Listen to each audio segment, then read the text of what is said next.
She stands tall, long legs, long black hair, dark eyes, young, superb. In her 20s, she let an international crime ring hold the network, transforming an ex-convict into her right-hand man. Now her life is her own. Rich, clever, daring. There is no other like her. She is Modesty Blaise. I'm Danny Bull, and what you're about to hear is Modesty Blaise in a story called Death in the Wild Country. A full-cast, dramatized radio series on crime, narcotics, and noir mystery, starring Barbara Kellerman as Modesty Blaise and James Bolin as Willie Garvin. With 39 as Ramon Fixero and Peter Morinco as Damien, we present Last Day in Limbo by Peter O'Donnell. Dramatized for radio in 6 parts by Morris Travers and directed by Derek Horton. You're about to step into a classic world of vintage radio mystery, full of suspense, smart talk, and razor-sharp dialogues. If you love vintage radio mysteries and classic noir, subscribe to the channel BTC Radio and Audiobook, where we keep these voices from the shadows alive. And if you'd like to support us, scan the PayPal QR code on your screen. Every donation helps us restore and upload more rare episodes just like this one.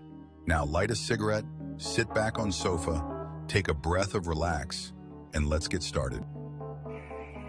Damien. Here, Pax, on the balcony.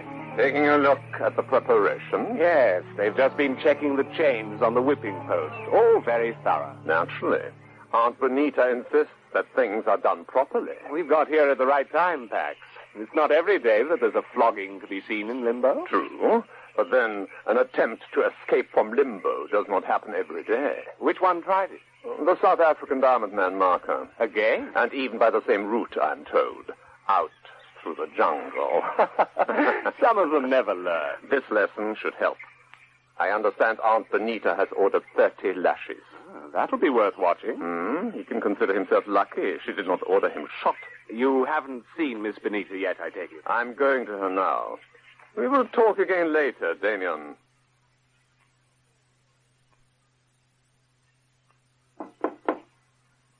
Come in. My dear Aunt Benita. Ramon, my boy. You cannot know the pleasure it gives me, the sight of you. The same pleasure as mine to see you. I only wish your visits were more frequent. There would be, if it were not for matters of business. You know that. Yes, business, I understand. But you and I, Ramon, we are all that remains of the Fixero family. And I do not grow younger. It is a pity that we cannot have more time together. Time is money, Aunt Benita, and money is necessary for you, for all this.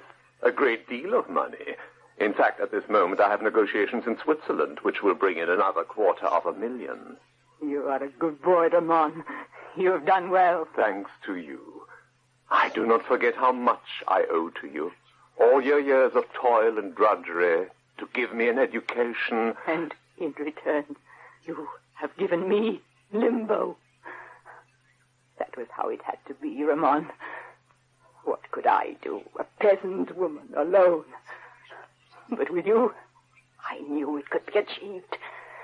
It did not matter that I would have to wait while you grew into manhood. As each year passed, I saw it coming closer. The day when there would be revenge, yours and mine, when there would be others to work and suffer and feel the cut of the whip. You must not excite yourself. You need not worry, my boy. A little excitement will do me no harm. You know there is to be a punishment today. Yes, the man who tried to escape. I will enjoy the ceremony even more because you are here to share it with me. A taste of our triumph, Ramon. The reward for my patience and your cleverness. We are entitled to our satisfactions, are we not? Right, Willie. Whenever you like. All set, Princess? Ready and waiting. Right then. Arms up above your head. On the count of 3, reach for your gun and fire. 1, 2, 3. Nice going. Wait a minute. You've been playing tricky with those clay targets. Who, me? Oh, Miss Blaise, how could you? Never mind the blue-eyed innocent act. You rigged those targets differently. No, I didn't, Princess. Well, not rigged them. Well, not exactly. Then what exactly? It's all down to electronics. This little gadget I've been putting together, see? You didn't spot it, did you? Small enough to hide in the palm of my hand. Remote control unit. And you were using it to vary the speed of the targets coming up. Mm-hmm. I mean, supposing this had been for real instead of just a practice session. Yes. For real, I wouldn't have a bunch of villains coming for me at nice, regular intervals. Too true you wouldn't. Still, you haven't lost your touch. I nearly did. The 2nd and the 5th. Trust you to notice. But I like your remote control idea, Willie. We must try it again. Sure. But this time with you on the receiving end. Let's see how you make out using your knives. Okay, you're on. Right. 1, 2, 3. Oh, why do I bother? There's no justice. Sorry, Princess, I'm not with you. When I think back over the years, the hours I put in on my gun work, thousands of hours it must add up to. But you with the knives, you're simply a natural. Well, I've always had an instinct for them, I guess. So I prefer a knife to a gun. But there's no doing without practice. Let up on that, and suddenly you're not alive and breathing anymore. When the crunch comes, I mean. The crunch. Yes, we've had to face that more than once in the old days, eh, Willie? The old days? Oh, blimey, they weren't as long ago as all that, you know. I do know. All the same, no real regrets, eh, Princess? That you decided to pack it in and close down the network? That was always my plan. Once I'd made as much money as I wanted, I said I'd quit and come to live here in England. Why else do you think I always refused to extend the network's operations into this country? I wanted no blots on the copybook as far as the authorities were concerned. And it's all worked out nice and cozy, eh? Even with a bonus from time to time. Meaning what? Meaning that we've managed to drop into a few active little capers. For all that we abandoned a life of crime, turned respectable. We'll never be respectable, Willie love. Round off the session as usual. A workout on the mat. You bet. 30 minutes unarmed combat? Love You, Aunt Benita. Wine? No. No, thank you, Ramon. Damien. Yes, I think I will, Pat. Help yourself. You are very quiet, Aunt Benita. What is it? Are you feeling tired? A little, Ramon. But I am also a little disappointed. At what? I think Miss Benita means the ceremony. Yes, I expected more. The man did not utter a sound all through the flogging. A pity, I agree. It is not the last of such ceremonies. There will be others. True, but you may not be here for them. And it is you are leaving tomorrow. Must it be so soon, Ramon? I'm afraid so. Damien and I must return to Switzerland. Business, I told you. Of course. But there is also something you can do for Limbo while you are away. I have found another 2 possibles in this magazine. The photograph I have marked. See? These 2. I would like you to arrange it, Ramon. Now, if you will excuse me, I think I will take a rest for an hour or so.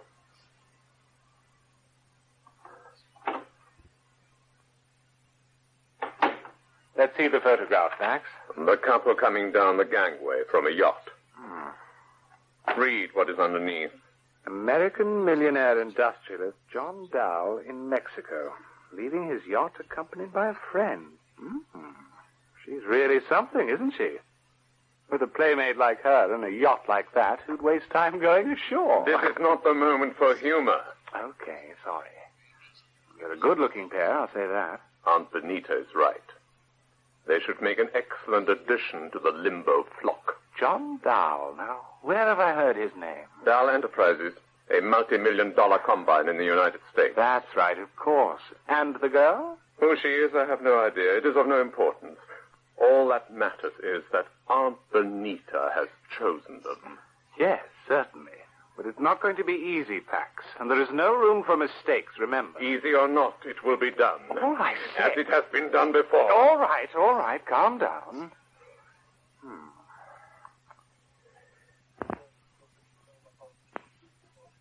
Need more up-to-date information on them. Then get it. The resources are there. I do not care what it costs. I'll start on it as soon as we reach Switzerland, back in the villa. You will start on it now. You hear, Damien? Now. I don't like being manhandled, Pax, not even by you. No? I killed my first 2 men before I was 19. That's worth remembering. Oh, yes. You're a dangerous man. But do not forget, so also am I. Perhaps that is what makes us such a good combination, eh? Perhaps. I give you my apology. And you will now go to the radio room and make a beginning, You know what we need and where to obtain it. Oh, blimey. Oh, let's have a break, Princess, for God's sake. You okay, Willie? Oh, sure. There's nothing I like better than getting clobbered with a reverse roundhouse kick. That's because you were slow in making your turn. No, she tells me. Oh, very much. But my solar plexus got the message. Whew. Willie, Yes, Princess? these workouts of ours, they're usually to keep ourselves in condition, right? Yes, that's right. Anything beyond that, if it's going to be no holds barred, we always announce it beforehand, don't we? Yes. But this time, halfway through, I pulled out all the stops, I know. same thing with the pistol target. You were playing it for real there too, weren't you? Yes. So? Well, it's just a sort of feeling I've got. Had it the last couple of days. Like what? Like there's something heading our way. So you want us on top form to cope with it, whatever it is? Uh-huh. Mind you, I may be wrong. Maybe it's just imagination. But I've been getting that prickling feeling in my ears, Princess. Well, that saved our necks for us more than once.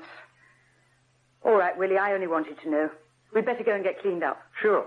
You can have first with a shower. Nice to see chivalry isn't dead. You're welcome. Then we can step across to the pub and you can buy me a pint.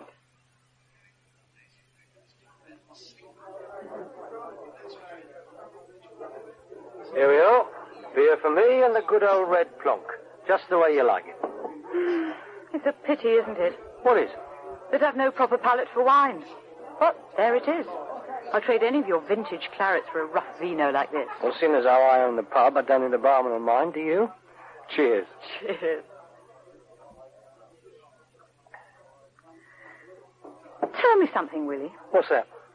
Your staff here, don't they ever get curious? What about? Well, about what goes on in that combat house you built at the back. All bricks, soundproof, no windows. They must wonder about it sometimes, don't they? If they do, they've never said so. Or about the permanent suite of rooms you keep for me upstairs. That either. Listen, Princess, why don't we take our drinks outside, in the garden? Beautiful evening.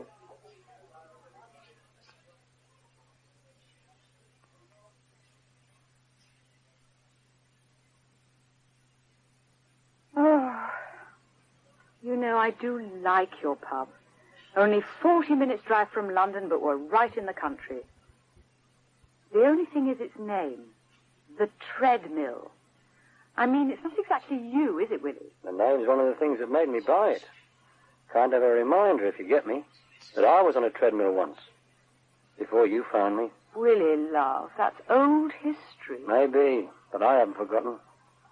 I can shut my eyes now and see you. That day you pulled me out of that prison cell in Saigon. I can see you, too, and I'd hate to tell you what you looked like. Willie Garvin, you said? They tell me you're a dangerous rat. Well, I've no use for rats, but I've got a hunch there's some sort of human being inside of you trying to get out. Come and work for me, and at least he'll get a chance. Wow, I was being dramatic. But let's not dwell on the past. It was a lot worse for you.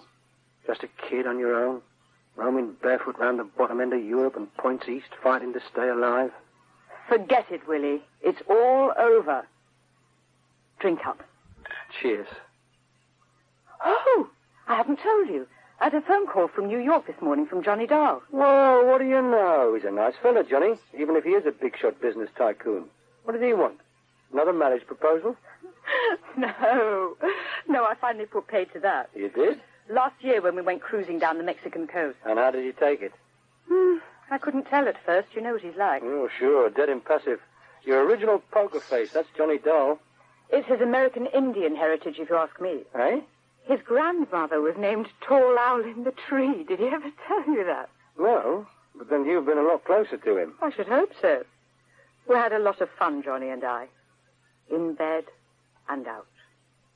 Talking of which, I once knew an Indian girl. She was an Apache. No, Willie, not another of your girl stories. More like a disaster story. She kept giggling the whole time. Tried everything I knew, but could I stop her? Of course, her name should have warned me. She was called Laugh All Night. I don't believe a word of it. It's the truth, so help me. Anyhow, what was Johnny Dall calling you about? He's planning a trip in a few weeks' time, taking a canoe downriver in Idaho. It's what they call the Idaho Primitive Area, apparently. Pretty rugged country in those parts. And some of the rivers are chock-a-block with rapids. He's taking a guide along, an old Shoshone Indian by the name of Charlie Long Arrow. It's to be a hunting and fishing trip, and he wants me to join him. Are you going to? Yes. You're going to.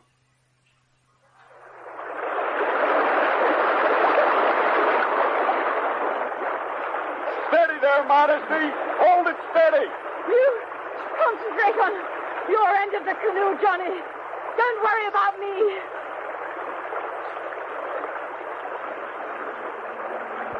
You know, it's marvelous. What is? It's a week now. We've hardly seen a sign of life. Except that up there. The helicopter. Yes.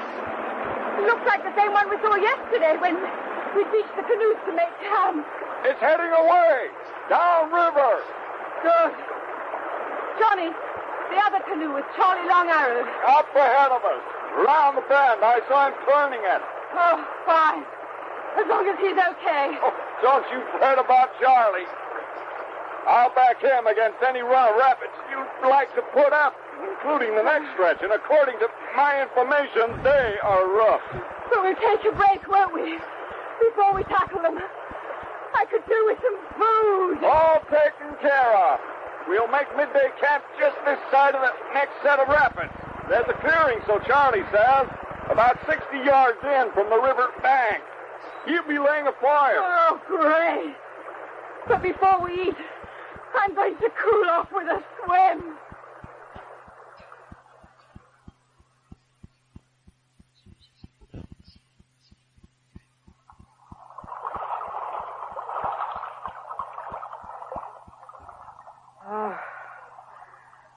Oh, that was good. And just as good to watch. Now, Johnny. How long have you been standing there? Not long enough. Not ever long enough. Johnny, please. Shall I tell you something about you? If you want to. You're just the most beautiful thing a man could ever hope to see. A black-haired Venus rising from the water. There's no time in my life that'll ever be like this time in my life. Johnny.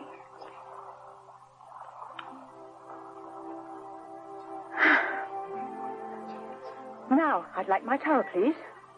I'd better dry myself and get some clothes on. One towel coming up. How's the food doing? Oh, Charlie's bent over his cooking fire. In behind that clump of bushes over there. Fine. Modesty. Yes, Johnny. Yes? Forget it. What I was going to say was something we agreed I wouldn't say.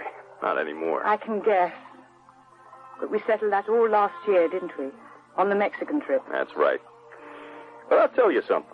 If we were back in the old Indian days, it'd be different. I'd have just picked you up, tossed you across my saddle, and galloped back to my wigwam. Yes, sir.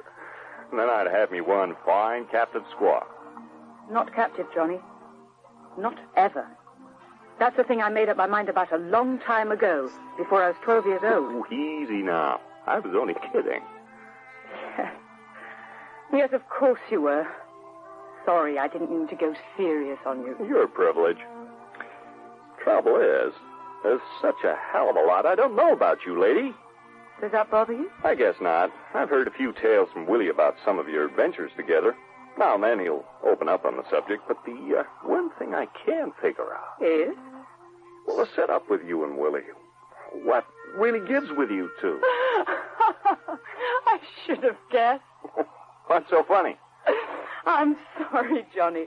It's only that any man I find myself involved with sooner or later gets around to the same question. Does he get an answer? It's simple enough. To Willie, I'm the princess, high up there on a pedestal. And he? Well, I suppose you could call him my loyal and devoted courtier. Nothing more? Nothing more. No wigwams or sleeping bags. That never come into it. In the beginning, I used to worry about that. Quite a lot, as a matter of fact. But if you were to put it to him, he'd say that anything like that would be a dead liberty. Well, that's how he wants it, and that's how he's happy. So that's how I'm happy, too. Willie Garvin is my cherished companion. He's fought for me, and he's fought with me. He's seen me as naked as you have. He's tended my wounds. He's nursed me back to health. That's what really gives with us, Johnny. Good enough? Now, what about lunch? I'm starving. You go and check on Charlie's cooking while I do something with my hair. Yes, ma'am. At your service, Miss Blaise. And try to stop him from frying everything to a cinder. You know your trouble. Too much soft living. Hey, Charlie, how's the food coming along? Hey, did you hear me, Charlie? Hey! Charlie, what the... God almighty.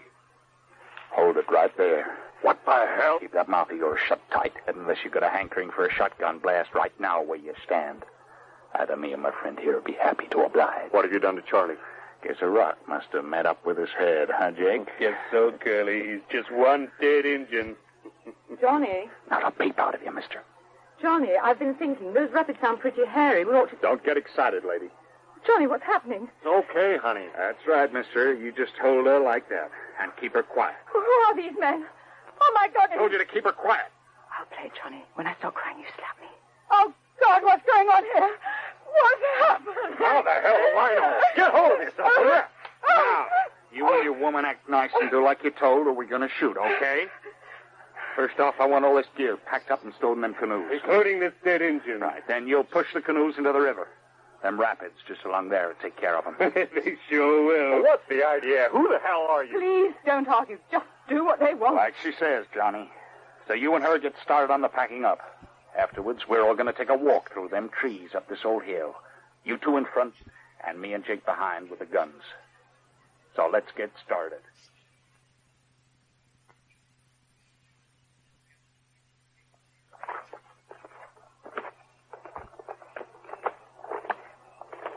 Keep moving there. It's tough going, that's all. So save your breath.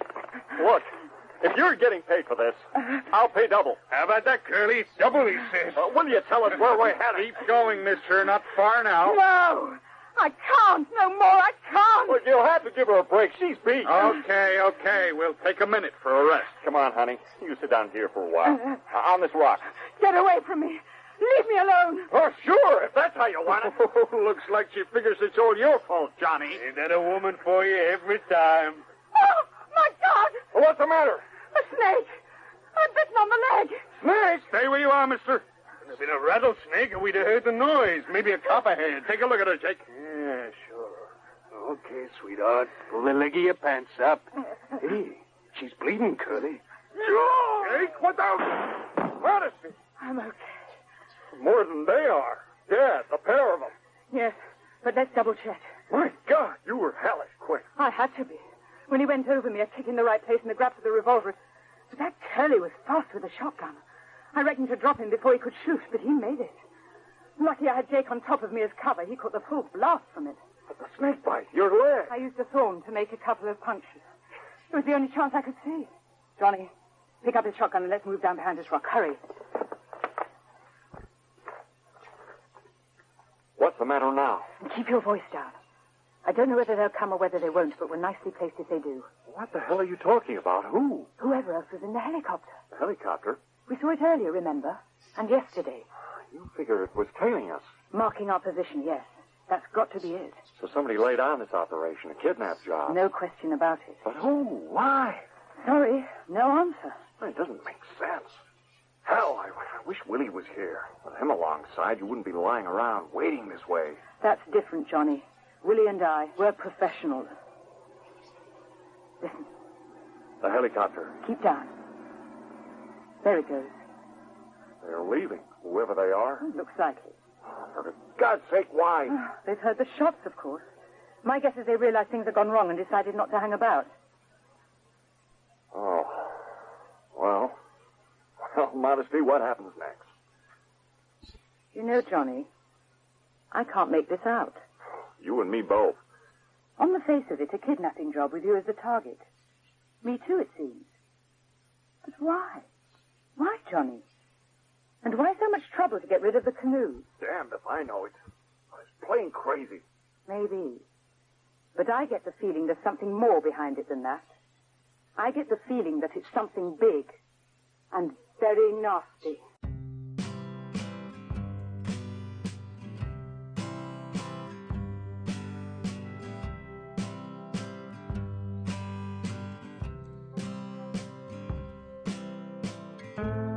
Throughout the week, BTC Radio and Audiobook channel brings you the best adventure mystery dramas on the air. So here, action-packed, fast-moving plots to hold your interest right up to the smashing climax on such thrilling programs as Big Town, Mr. District Attorney, The Big Story, and Dragnet, every week on most of this BTC Radio and Audiobook channel. On Dragnet, you'll hear the documented cases from the Los Angeles police files. The Big Story brings you two tales from the front pages of America's newspapers.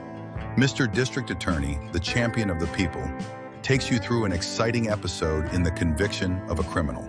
We have series of Philip Marlowe, Pat Novick, Boston Blackie, Nick Carter, and many more. So stay tuned. Do not forget to subscribe to our channel and press the like button.